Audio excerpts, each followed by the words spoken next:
পর্যায়ে ফায়ার সার্ভিসের সম্মানিত অফিসার ইনচার্জ আমাদের মোহাম্মদ সোহেল রানা উনি উপস্থিত হয়েছেন।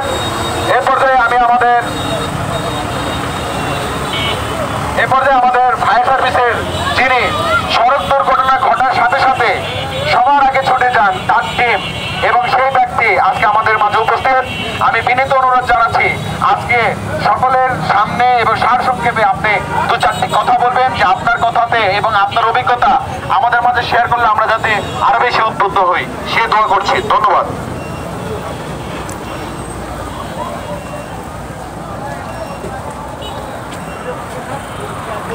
ধন্যবাদ। নিরাপদ সড়ক চাই আন্দোলনের আজকের এই উদ্বোধনী অনুষ্ঠানে উপস্থিত আছেন আমরা উপজেলার ভারপ্রাপ্ত সম্মানিত উপজেলা নির্বাহী অফিসার স্যার, উপস্থিত আছেন অফিসার ইনচার্জ ধাওড়াই থানা, আরও এখানে অনেক উপস্থিত আছেন নিরাপদ সড়ক চাই আন্দোলনের কর্ণধার যারা এবং প্রিন্ট মিডিয়ার যে ভাইয়ারা আছেন সকলকে আমার অভিনন্দন, সালাম, আসসালামু আলাইকুম। আসলে নিরাপদ সড়ক চাই যে আন্দোলনের যে বিষয়টা, এর যে মূল প্রতিপাদ্য যে বিষয়গুলো, এই কার্যক্রমের মাধ্যমে আমরা যদি সকলকে সচেতন করতে পারি তাহলে আমাদের সড়ক একদিন নিরাপদ হবে।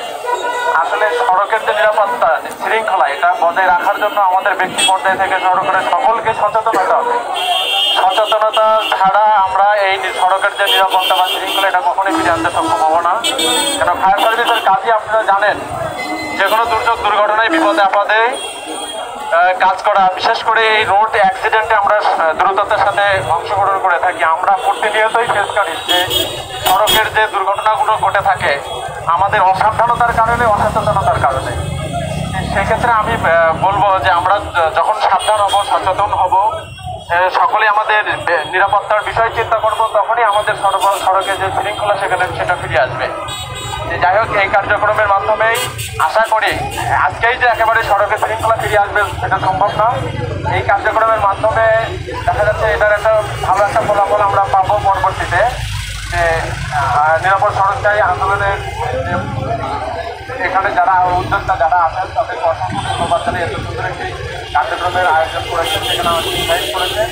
যে কোনো দুর্যোগ দুর্ঘটনায় বিপদে আপদে আমরা একসাথে কাঁধে কাঁধ মিলিয়ে কাজ করবো, সামনে আমাদের সড়ক নিরাপদ হয়ে উঠবে, এই আশাবাদ ব্যক্ত করে আমি আমার কথা এখানেই শেষ করছি। আসসালামু আলাইকুম ওয়া রাহমাতুল্লাহ।